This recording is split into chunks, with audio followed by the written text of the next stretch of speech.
Padre, nuevamente estamos aquí delante de ti. Tu Santo Espíritu permanece entre nosotros. Te pido, Señor, que laves mis labios con el carbón encendido y que permitas que lo que hoy hablemos no son palabras de hombres, sino viene a través de tu dirección, de tu Espíritu, de la presencia real entre nosotros.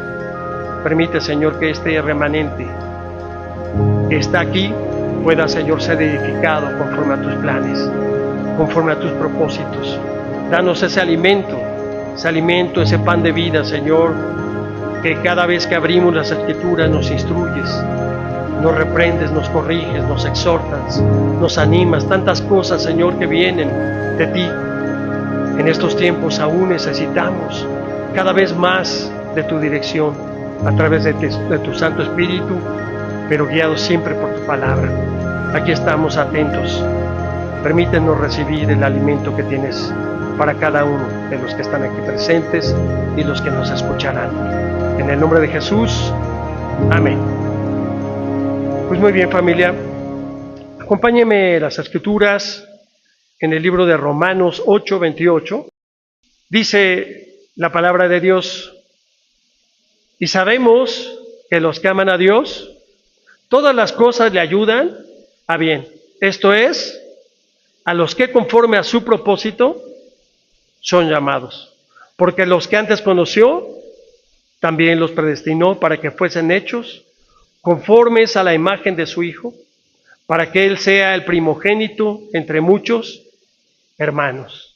Así que el Señor fue llamando a través de la historia, a través de la conformación de los discípulos, sus seguidores, que ellos conoció y que también Él fue determinando quiénes deberían de ser esos primeros seguidores para formar la iglesia.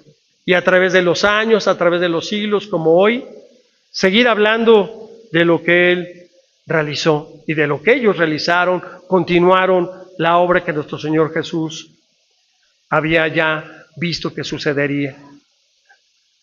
Dice que el doctor Campbell Morgan, un norteamericano misionero, cuenta de un hombre cuya tienda se había quemado en un tremendo fuego, en un incendio en Chicago. Así que después de que el fuego se apagó, él llegó a las ruinas, entre las cenizas y los escombros al día siguiente a la mañana, haciendo a un lado todo lo que pudo, y puso una mesa. Y la preparó en medio de las ruinas carbonizadas, y sobre ella puso esta señal optimista: todo se perdió, excepto la esposa, los hijos, la vida y la esperanza. Así que el negocio volverá como de costumbre mañana por la mañana. A veces, aunque vemos las cosas ya perdidas, aun cuando familiares y seres amados han partido y pensamos que es difícil continuar, siempre hay una esperanza de cambiar. Siempre hay una manera de ver la vida diferente. O de una manera depresiva y perdidos, o de una manera optimista y sabiendo que Dios tiene el control de todo. El apóstol Pablo nos dice en esta cita de Romanos, que dice que a los que aman ¿a quién? A los que aman a Dios, todas las cosas les ayudan a bien. En el momento nosotros podría ser una desgracia, algo que no nos agrada y que digamos: Señor, ¿por qué me está pasando esto? ¿Para qué? ¿Qué es lo que tú quieres? Ahí están los propósitos de Dios. Y pareciera que esta frase se nos dice que Dios ama a los exitosos, y no, y que a esos no les va a pasar nada. No se refiere a los que Él ha llamado, sino que tendrán varias experiencias. Los que han sido llamados para Cristo tendremos dificultades, habrá tristezas, habrá amarguras, habrá que llorar. Otras veces recibiremos bendición y alegría, pero en todas Él nos acompaña. No nos abandona en las tristezas y en las dificultades, aunque así dice: Señor, ¿por qué me has abandonado? No te ha abandonado, Él te está sosteniendo. aún en el hospital, en todos lados está ahí, o en tu dolor. ¿Te imaginas si Dios no estuviera ahí? ¿Cómo tendrías ese dolor? ¿Cómo tendrías esa situación si Él no estuviera a tu lado? No la soportarías. Así que damos gracias a Dios por esa confianza y gloria a Dios por gozar de su presencia aún en las adversidades. ¿Qué es lo que nos enseña este texto? Pues desde el principio del capítulo, y ya usted lo puede leer en casa, Pablo nos habla continuamente de una lucha entre la carne y el espíritu. Es decir, en vivir nuestra propia vida o vivirla de acuerdo al proyecto de Dios. Si decidimos por seguir a Cristo, entonces significa, familia, que aceptamos que lo que vivimos, todo nos ayudará para bien. Aún, pues las situaciones tristes, las cuestiones lamentables, porque al ser proyecto de Dios, un proyecto de Dios, estaremos sujetos a su voluntad, que hemos dicho que su voluntad es ¿qué? Agradable y perfecta. Así que si nosotros creemos que lo que Dios está haciendo en nosotros es perfecto, pues ¿por qué lo hemos de cuestionar? ¿Por qué le hemos de decir, Señor, yo creo que te equivocaste conmigo? ¿Por qué me está pasando esto y aquello? Entonces nosotros estamos dudando de Dios. Aún en las tribulaciones, aún en las dificultades, decimos, Señor, tal vez yo no quisiera pasar este trago amargo, como Jesús le dijo a su padre en Getsemaní. Sin embargo, hágase tu voluntad y no la mía. ¿Qué es lo que me enseña? Pues me enseña que Dios, si me ha llamado, si te ha llamado a ti, tiene un propósito para tu vida. Eso es claro. No nos ha llamado para perder el tiempo, no nos ha llamado para sufrir, no nos ha llamado para cosas sin importancia. Al contrario, nos ha llamado para que nuestra vida sea de impacto para otras personas. Por supuesto que el primer propósito es que nosotros le amemos, que nosotros lo pongamos en primer lugar, que dejemos las cosas, otras cosas en segundo término y que Él sea nuestra prioridad. Y entonces, si buscamos el reino de Dios y su justicia, todo lo demás vendrá por añadidura. Así que el día de hoy vamos a hablar de un personaje, un apóstol, un discípulo, el cual pues era muy manso y muy humilde. ¿Sabe usted de quién es? ¿Quién se imagina? De los discípulos que eran mansos, eran humildes. Es un discípulo que no, muchos dirían, bueno, como que ni me acuerdo de él, pero tiene su importancia. Y estamos hablando de Andrés. Andrés era originario de Betsaida. ¿Y Andrés era hermano de quién? De Simón Pedro. Antes de ser discípulo de Jesús, fue discípulo de Juan el Bautista. Vamos al Evangelio de Juan 1, 35 al 44. Al siguiente día, otra vez estaba Juan y 2 de sus discípulos. Y mirando a Jesús que andaba por ahí, dijo, he aquí el Cordero de Dios. Le oyeron hablar 2 discípulos y siguieron a Jesús. Y volviéndose Jesús y viendo que le seguían, les dijo, ¿qué buscáis? Ellos le dijeron, Rabí, que traducido es, maestro, ¿dónde moras? Les dijo, venid y ved. Fueron y vieron dónde moraba y se quedaron con él aquel día porque era como la hora 10. Andrés, hermano de Simón Pedro, era uno de los 2 que había oído a Juan y habían seguido a Jesús. Este halló primero a su hermano Simón y le dijo, hemos hallado al Mesías, que traducido es el Cristo.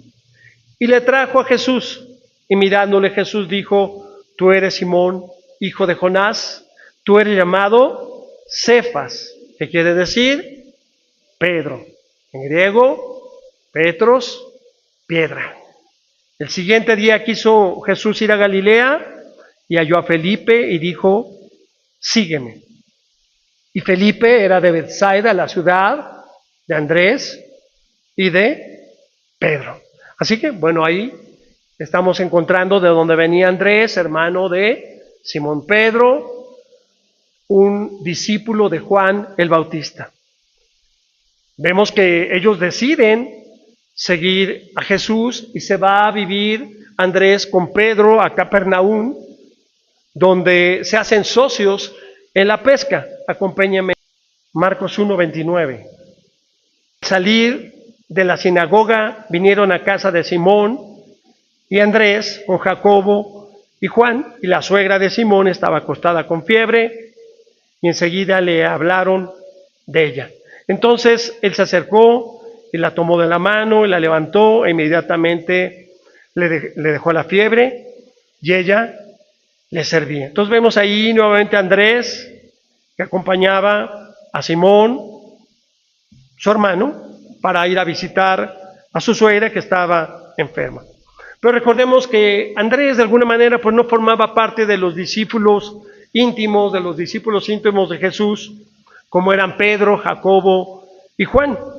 Pero a la larga también se le encuentra pues al nivel de todos los discípulos. Obviamente en Marcos 13:3 dice la Escritura, y se sentó en el monte de los Olivos frente al templo, y Pedro, Jacobo, Juan y Andrés le preguntaron aparte, dinos cuándo serán estas cosas y qué señal habrá cuando todas estas cosas hayan de pasar. Así que, o hayan de cumplirse. Así que vemos ahí nuevamente a Andrés en este pequeño grupo, pero normalmente sabemos que estaba Pedro con los hijos de Zebedeo, ¿verdad? Que eran pues los más cercanos a Jesús. Así que, movido también por su práctica, por su fe, plantó en algún momento la imposibilidad de sustentar a los 5,000. Vamos ahí en Juan 6:8, Evangelio de Juan. Uno de sus discípulos, Andrés, hermano de Simón Pedro, le dijo, aquí está un muchacho que tiene 5 panes de cebada y 2 pececillos más, que esto es para tantos. Entonces Jesús le dijo hacer recostar a la gente, y había mucha hierba en aquel lugar, y se recostaron como en número de 5,000 varones. Así que vemos que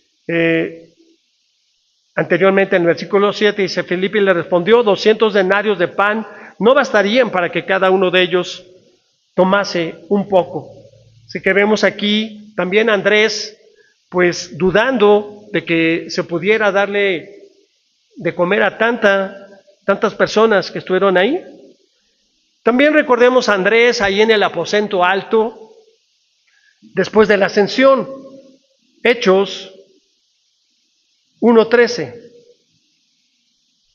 Y entrados subieron al aposento alto, donde moraban Pedro y Jacobo, Juan, Andrés, Felipe, Tomás, Bartolomé, Mateo, Jacobo, hijo de Alfeo, Simón el celote y Judas, hermano de Jacobo.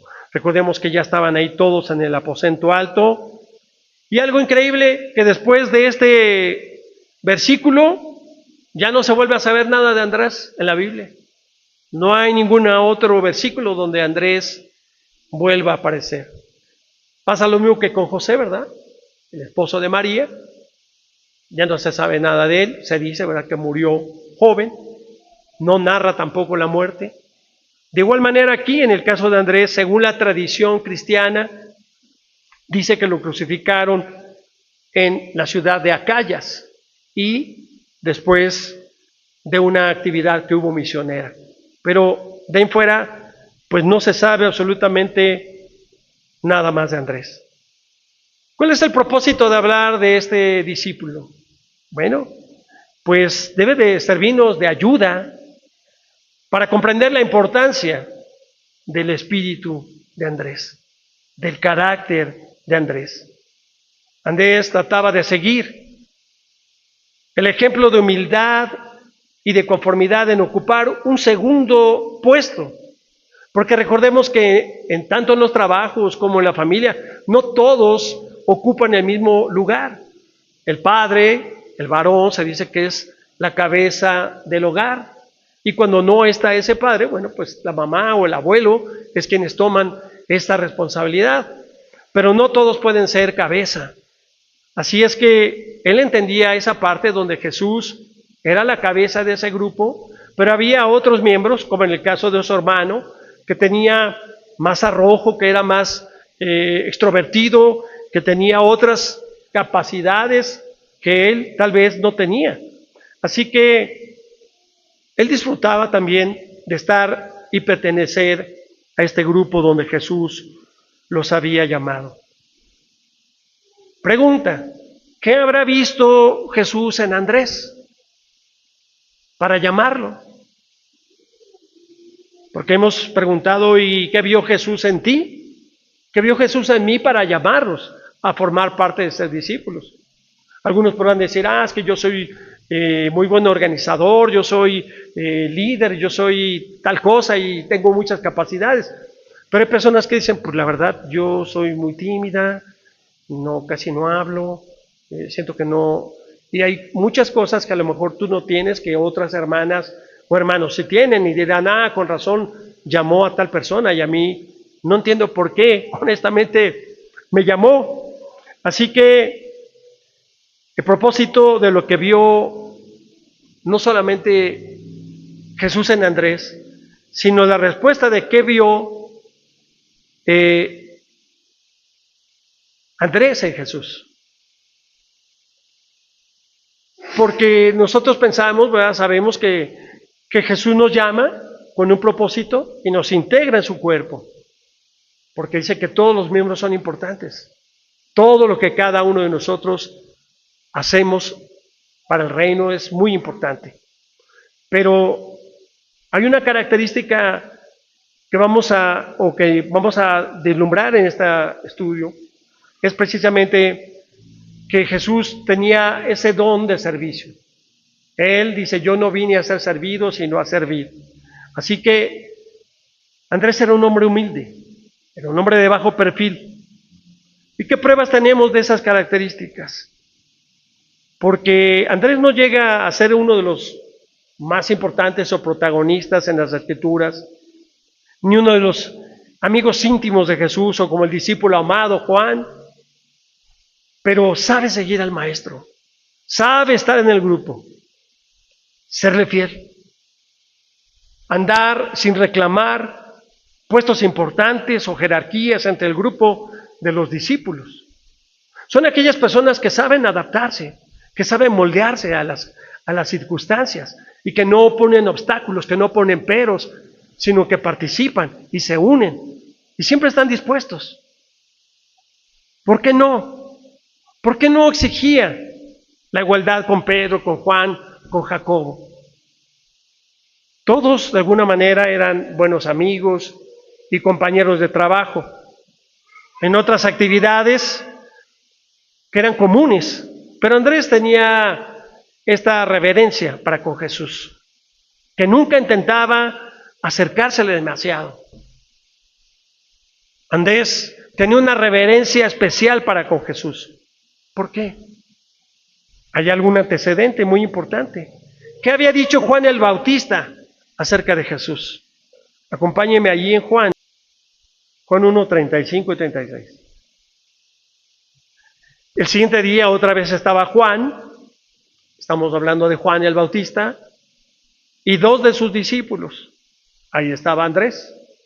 Y mirando a Jesús, que andaba por ahí, dijo, ¿qué dijo? He aquí al Cordero de Dios. Le oyeron hablar los dos discípulos y siguieron a Jesús. ¿Se imagina usted? No dijo, aquí hay un buen hombre, no dijo, este es el Cordero de Dios que quita los pecados del mundo. Probablemente los demás amigos de Jesús pensaban en él en términos pues más comunes. pues que era un carpintero, que tal vez era un maestro, que era un predicador, un profeta, siempre un amigo humano, un amigo sencillo, que se cansaba, que tenía hambre, que andaba con ellos, que tenía sed, igual que ellos. Pero mire, Andrés nunca volvió con Jesús a tener una conversación directa y cercana. Nunca olvidó las palabras que escuchó de Juan el Bautista. Este es el Cordero. Este es el Mesías. Él es Dios. ¿Te imaginas el impacto que causó en Andrés el escuchar de Juan el Bautista ese señalamiento tan especial de Jesús? Este es el Hijo de Dios, es el Cordero que quita los pecados del mundo. Pues se quedó atónito.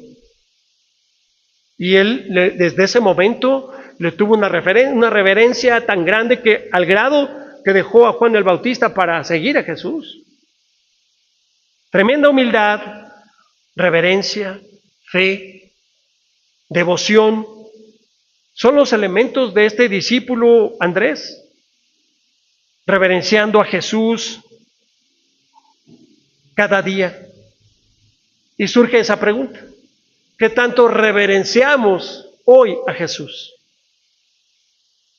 Porque una cosa es que digamos, pues sí, Jesús es Dios, es mi Señor, es mi Salvador, gloria a Dios, pero ¿a qué se refiere reverenciar a Dios?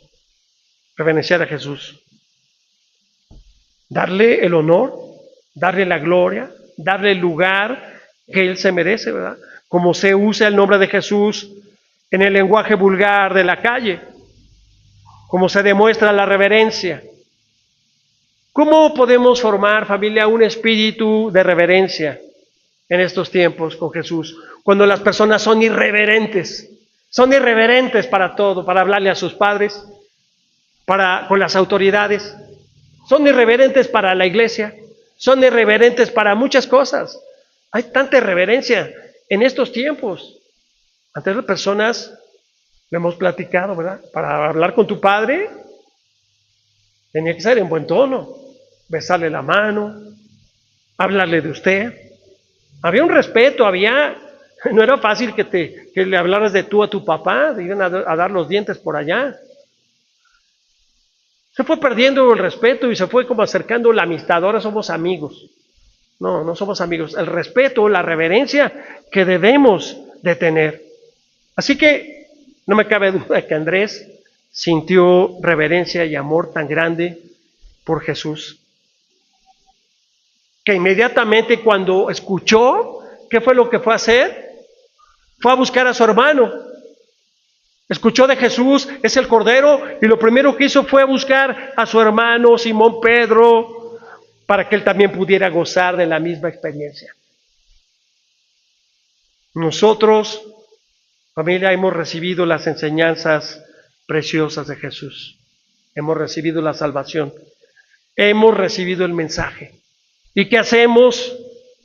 Corremos igual para llevarle a las personas con el mismo gozo con que tú recibiste el decirle a tu familia, a tus hermanos, a tu suegra, a tu papá, para que ellos también conozcan a Jesús. Andrés se humilló delante de Jesús. En esta humildad podía mantenerse limpio de corazón y de mente. No es fácil ser humilde. No es fácil ser humilde. Pero no hay otra manera, familia, mejor para mantenerlos limpios de corazón y de mente. Humildes delante de Jesús. Así que debemos de procurar que las personas que aún no conocen de Cristo vean en nosotros ese rasgo de humildad. Porque podemos convertirnos en religiosos y no ser un rasgo muy común hasta de los cristianos, y no digamos hasta de los pastores, que les carecen muchos de humildad. Soberbios, prepotentes, algunos con guaruras, en autos lujosos, carísimos, en residencias hasta con aviones. Mateo 11:29 dice, llevad mi yugo sobre vosotros y aprended de mí, que soy ¿qué? Manso y humilde de corazón, y hallaréis descanso para vuestras almas, porque mi yugo es fácil y ligera mi carga. ¿Qué es el yugo? Originalmente, ¿verdad? El yugo, pues es un instrumento de madera al cual se le uncen, se le atan, se le sujeta por el cuello a una mula o a un buey o a un caballo, en el que se sujeta una lanza del carro o al timón del arado. Y ese pues era el yugo, es el yugo si se sigue utilizando en el campo. Ahora pues ya hay maquinaria y todo, cada vez se utiliza menos. Pero también cuando nosotros hablamos del yugo, pues hablamos de librarse de opresión o dominio molesto. Cuando hay una persona, ¿verdad?, que te tiene atada, esclavizada y estás bajo yugo. Por eso la exhortación que se hace para aquellos que se van a casar, que dicen no te unas en yugo desigual. Porque ¿qué tienen de común? El agua con el aceite. Porque vas a estar arrastrando, vas a estar acarreando, vas a estar jalando hacia donde tú quieres ir y te van a llevar para otro lado. Es más difícil cuando uno es de una religión y el otro es de otra religión. Te dice, ten cuidado, no te cases con alguien que no cree en lo mismo que tú. Así que dice que mi yugo, aquello que él carga, Jesús, es ligero. Imagínense, él dice que es ligero todo lo que vivió. Pues tremendo para nosotros, porque dice que yo soy manso y humilde. Entonces, para entender qué es manso, pues ser manso es tener una naturaleza apacible y tranquila. La persona que es mansa no se exalta. ¿Conoce usted personas así? Yo sí. Que puedes hablarles, inclusive de repente hasta gritas, y la persona te dice, no grite, por favor, porque me espanto, ¿no? Sí, hay gente que se espanta cuando gritas, porque ellos son así, son tranquilos, son apacibles, hablan suave, son muy pacientes, hasta lloran si les hablas, ay, me habló muy golpeado, dicen, ¿no? Entonces son personas muy mansas, muy humildes de corazón, muy noble. Y también dice que es la palabra humilde, pues una persona que no presume de logros, no presume de su posición, no presume de su dinero, sus riquezas, etcétera. Aquella persona que puede reconocer sus fracasos, puede reconocer que se equivoca, puede reconocer sus debilidades. No es orgullosa, soberbia, yo soy, yo hice, yo tengo, yo estudié, yo... Sí, que bueno, bájale. Una persona que reconoce que tiene todo eso, pero eso no lo hace mejor persona. Eso lo compromete más, hablamos el domingo, tiene más responsabilidad y se le exigirá más, porque más se le ha dado. Así que el Señor nos dice, yo soy manso, mi naturaleza es mansa. Jesús nunca se exaltó, solamente, ni aunque lo golpearon, dijo que fue como oveja al matadero, como un cordero que no tuvo la intención de ofender, de lastimar, de insultar, de sed de venganza, ¿no? Solamente hay una escena, ¿verdad?, donde Jesús prepara un látigo, va y con toda premeditación y todo preparando, fue directamente a vaciar a los cambistas del templo. Sin embargo, pues esa templanza que él tenía, ¿verdad?, que no fue un impulso, sino fue algo calculado, cómo poder sacar a toda esa gente. Y dice, soy manso y humilde de corazón. Mi yugo es fácil y ligera es mi carga. Esta familia es una de las enseñanzas más hermosas y más directas de Jesús sobre la humildad, donde se presenta como ejemplo de alguien manso, de alguien humilde, invitando a ser a sus seguidores, a nosotros, a los discípulos, a aprender de él. Con su vida, pero también vemos a Andrés, con un ejemplo muy sencillo. No fue protagónico, trabajó con el Señor, caminó con Él, dio su vida por Él, y ahí estuvo. Así muchos en la historia de la iglesia de Shalom y en la historia de la iglesia de su vida, muchos no dirán, fue él, el hermano que puso la primer piedra y le vamos a dar su plaquita para que... No, será de los hermanos que siempre estuvieron trabajando, asistieron, oraron, ayunaron, participaron. Ahí estuvieron siempre sosteniendo la iglesia. Acompáñame a Filipenses 2, 3, 4. Filipenses 2, 3, 4. Nada hagáis por vanagloria. Antes bien, con humildad, estimando cada uno a los demás como superiores al mismo, no mirando cada uno por lo suyo propio, sino cada cual también por lo de los demás. Qué hermoso, ¿no? Cuando Jesús habla en el pasaje anterior, en la cita, del yugo ligero, habla también del descanso espiritual, las cargas por seguir a Cristo. Porque algunos de nosotros tuvimos que pasar tribulación, ofensas, humillaciones de nuestra propia familia, del salta para atrás, del aleluyo, del gloria a Dios y no sé qué tantas burlas por seguir a Cristo. Hay personas que no lo soportan. Y me dijeron en una ocasión, sí, yo quiero aceptar a Cristo, sí, vamos a hacerlo, pero por favor no le diga a mi esposo. ¿Por qué? Porque era una mujer que tenía poco carácter y el esposo sabía que todos católicos iba a ser lastimada y ofendida. Cuando el esposo murió, ahora los hijos se burlaban de ella. Hay personas que no tienen el carácter para enfrentarse y prefieren mejor dejar de asistir a la iglesia que enfrentarse a su familia. No es fácil enfrentarte a tu familia, a tus padres, a tus hermanos, a tu esposo y decirle, esto es lo que yo creo. Pues hay gente que te ha dicho, pues tu iglesita o yo. Así es.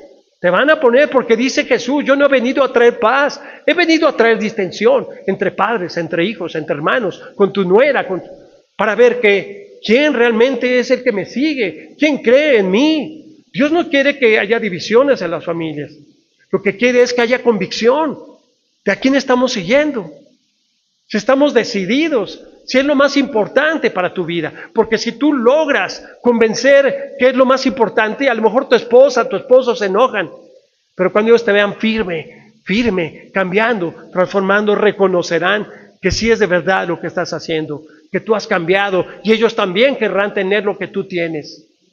Pero si tú flaqueas y dices, no, pues si tú no quieres no voy, mi amor, pues no vas. O hoy nos toca ir a tal lado, saben que es el día de la iglesia e inventan algo para que no vengan a la iglesia. Ese día te invitan a comer, te invitan al cine, los hijos te llevan a otro lado para que no asistas. Y es cierto, el enemigo está hasta en nuestra propia casa. Cuando no estamos todos al mismo caminar, siempre va a haber alguien, suegrita, ahora sí la voy a invitar el domingo. Qué casualidad que el domingo a la hora que es el culto, el servicio, te invitan. Dices, bueno, está bien. Nos vemos al rato, a la 1, 2 de la tarde, que ya salí de la iglesia. Es más, acompáñenme a la iglesia. De verdad. Dice, no mirando lo que cada uno por lo suyo propio, sino cada uno también por lo de los otros. Así que Dios nos da esa paz también cuando vienen esas cargas. Porque muchos ya de los que están aquí ya tienen años en el Evangelio, tal vez digan, bueno, eso no aplica, pero hay personas nuevas que están pasando por esta situación. El hecho de cuando ellos se enfrentan, decir, y tengo que tirar mis imágenes, y tengo que tirar eso, y tengo que cambiar, pues es toda una revolución, ya lo vivimos nosotros, a los que nos vamos enfrentando tantas cosas. Y es cierto, el Señor te dice, yo soy contigo, no tengas miedo, sígueme y verás los resultados. Encontrarás paz, descanso para tu alma. Descanso para tu alma. ¿A qué nos invita, familia? Nos invita, nos exhorta a ser humildes con los demás. Se nos anima a no buscar nuestro propio interés, nuestro propio beneficio, sino a que procuremos el bienestar también de los demás. Un bienestar sincero. Dice, considerando a los demás como ¿qué? Como superiores, ¿verdad? Cuando ves a las personas debajo del hombro como menos, ¿no? No importa si no tienen estudios o si no tienen dinero. Dice que tú los tienes que ver como superiores. Imagínate, ¿a qué grado quiere el Señor que te bajes de nivel? Si estás con doctos, pues ahí lúcete. Pero si estás con gente humilde, sé humilde, bájate al nivel. Reconoce que en esa sabiduría o conocimiento el Señor te va a humillar, porque dice que aquel que se exalta será humillado, no faltará, y así ha sucedido con personas muy preparadas. Cuando se encuentran con una persona que conoce la palabra, los barren y los humillan. La propia palabra dice, oye, este albañil, ¿cómo es que sabe tanto? Pues porque Dios le ha dado sabiduría, dice, para avergonzar a los sabios. Y sin embargo, dice que el que se humilla será exaltado. Debemos de considerarnos menor, humildes, delante de las demás personas. Y algo importante es que la humildad, familia, no es cuestión de apariencia externa. Hay personas que pues, no les gusta invertir en su ropa y prefieren andar así como del tianguis, ¿no? Ropa económica o ropa sin marca, para no decir, y hacerse pasar como que son pobres o como son muy humildes. No les gusta, porque no les gusta gastar, no les gusta, o por lo menos en eso. Y es una apariencia, una falsa apariencia de humildad, sino que la Biblia enfatiza que la humildad es una actitud profunda del corazón, no es una fachada de gente amorosa y humilde. Nos hemos llevado sorpresas, personas que dicen, esa persona es bien humilde, y después te das cuenta que no, que es pretenciosa, que es altanera, que es vanidosa, que es una falsa apariencia. Jesús mismo, familia, es el ejemplo mayor de humildad. Durante su vida anduvo con los más necesitados, con la gente que realmente no tenía, no anduvo con los poderosos, y cuando estuvo, los reprendió. Mira, ¿cómo es posible que esta mujer me haya lavado los pies con sus lágrimas? Y tú ni siquiera me lavaste los pies cuando entré, cuando era tu obligación, porque entré a tu casa. Y vemos la actitud de los poderosos soberbios.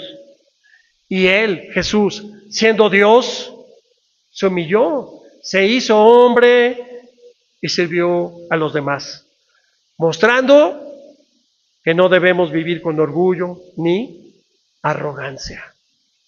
¿Cómo de qué podíamos presumir? ¿Una mejor casa? Bueno, gloria a Dios. ¿Un mejor carro? Gloria a Dios. ¿Qué más puedes presumir? ¿Tus joyas? ¿O dónde comes? ¿Y qué más? ¿Qué más te hace diferente? Como para que te puedas engrandecer frente a los demás. Cuando a veces encontramos personas que realmente lo han dado todo. Están visitando hospitales, están visitando clínicas y parte de su recurso lo invierten en obras de labor social, en ayudar a instituciones.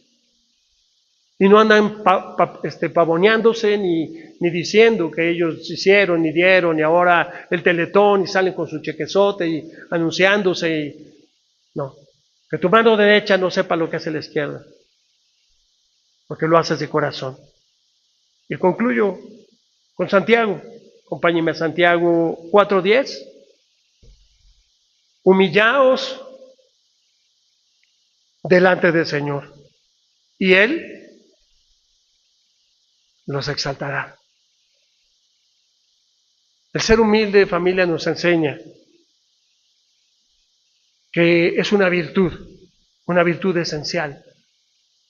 y debe ser una característica visible de los cristianos.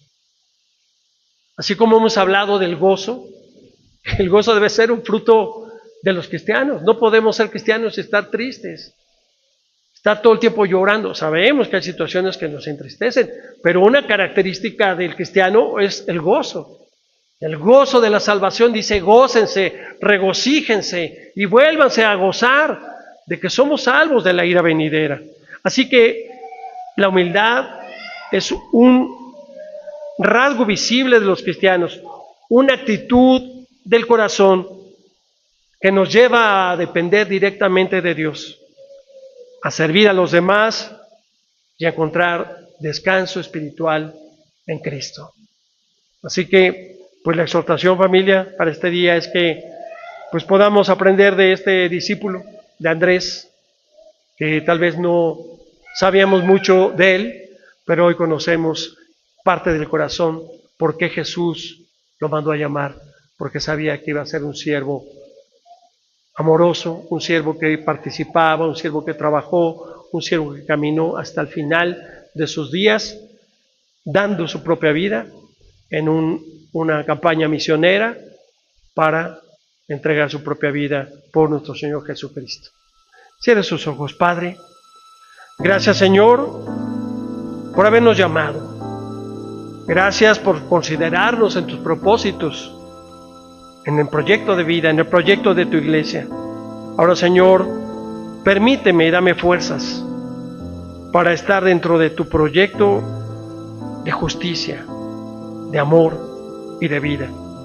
Y, Señor, si acaso nos apartamos, por favor, regrésanos al mismo. O si vivo una experiencia triste, dame la fuerza para superarla, la fuerza para enfrentarla, sabiendo que no estoy solo, sabiendo que no estamos solos, sino que tú, Señor, estás abrazándonos cada día hasta el final de los tiempos. Amén.